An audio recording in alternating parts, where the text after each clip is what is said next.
Friday morning, 9 o'clock, talking sustainability. That's going to be very exciting. I'll see how much we can sustain.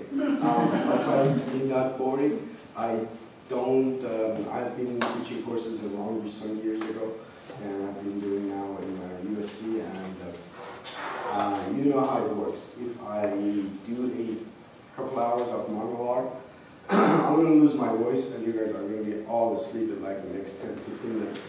So I appreciate the interaction. Please challenge me on what I say. Ask questions, offer your perspectives, offer your experiences with things you have read somewhere. It's an evolving field, it's new. Nobody really knows what sustainability is all about, but we are just exploring. So let's do it together today.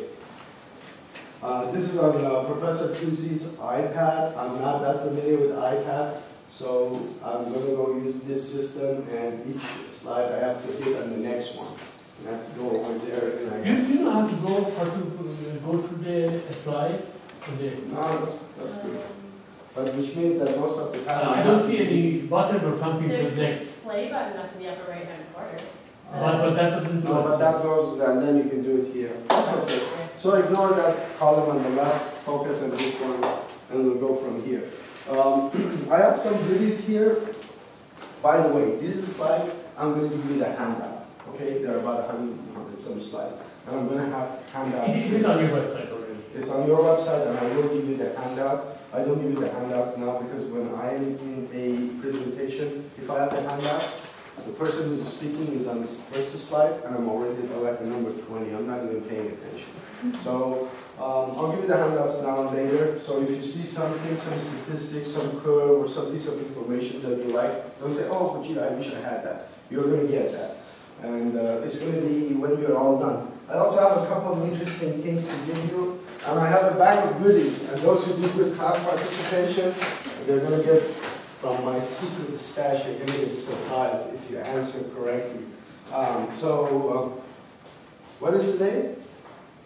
You get one. So this is going to keep you awake. I hope so.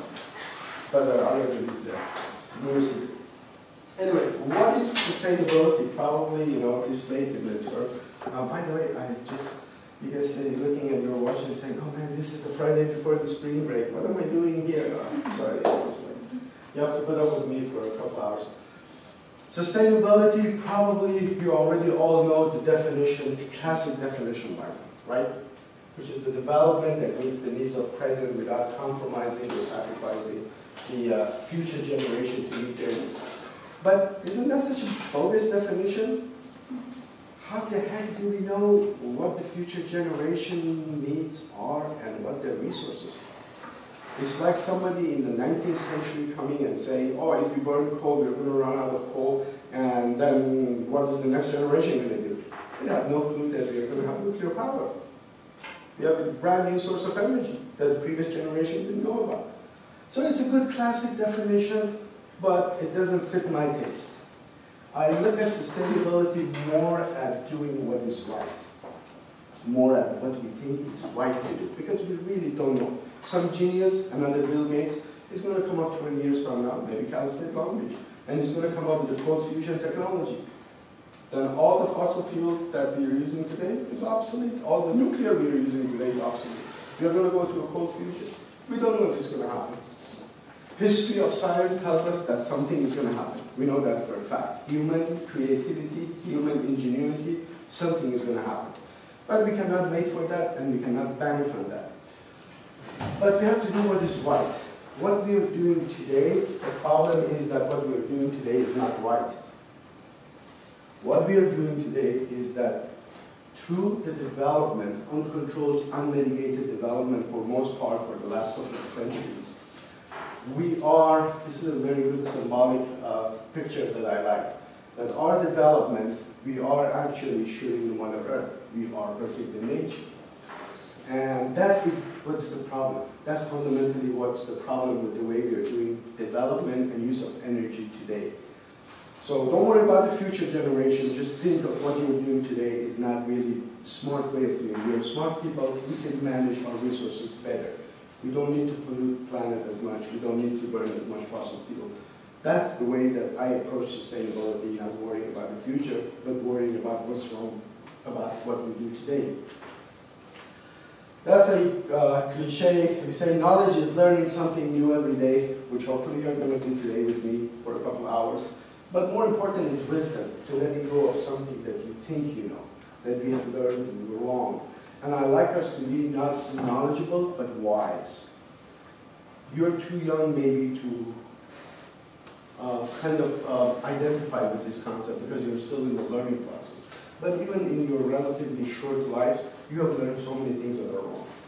So when you approach sustainability, you have to let go of bad things that the previous generations have taught you. Your parents, your teachers, your professors, whatever, the books you have read, and think for yourself. And let go of things that don't make sense that much. I know that you guys have been through this a lot, so I probably wouldn't spend that much time, but in order to have a whole package for you, I put a couple of slides here. Why? What's the problem? The problem that the world is talking about is global warming. And you know, you have to be pretty much a moron today or have like a political agenda to deny that there is global warming. We have evidence all over the place to prove it. And we have measurements with, scientifically, and I'm not going to go over to details with your handout. And as the Professor Toossi said, it's going to be on your blackboard or whatever you're using in the university, on your website, that you're going to see the numbers for yourself and what's happening in terms of capturing more and more infrared. And also when you look at the measurements, you see that the trends in the greenhouse gas emission, they are going up. Those are in a metric million times of what we call these days CO2 equivalent, because CO2 is the primary greenhouse gas, but it's not the only one. So we convert everything to what we call the CO2e, which is CO2 equivalent. And as you see, percentage-wise, we are drastically going up, and these are only the US numbers.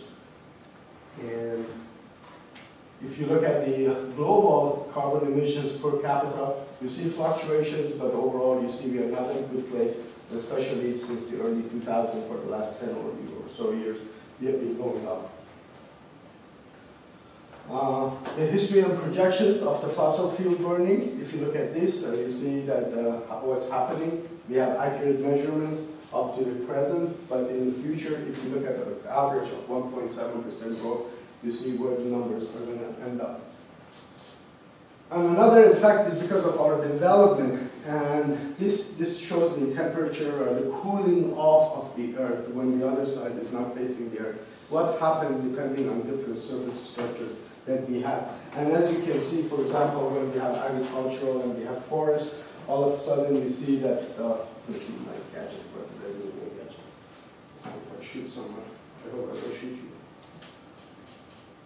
When you see the differences, you see that like over the desert, you have a much bigger temperature drop from 5 p.m. when the sun goes down to 5 a.m.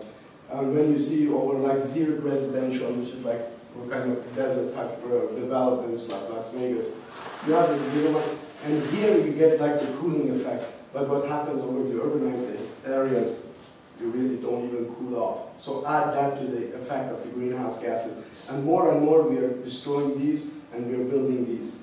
So combine this with the greenhouse gas effects and you see what happens. Let me go up here. Okay. My focus is going to be United States and it's going to be California. I do studies about the rest of the world, but that's not my area of expertise. I know the history of conservation in the United States, the current efforts in California and in the country, so that's going to be my focus. You cannot study anything in the United States without fully understanding these three concepts. And you guys are all students of history and you have to study these things. You have to understand how our government is structured. You have to understand the importance of the private sector in the United States. And you have to understand the obsession of this country with the issue of equity. If you don't understand these, you're not going to understand, you're not going to effectively understand and influence any public policy, sustainability being one of the most controversial ones. I'm not going to go deep into these, but you know the issue of federalism. You know that our federal government has limited power over states. We have fought this. We have fought the Civil War with 600,000 people dying. The issue of what the federal government controls, what the state controls.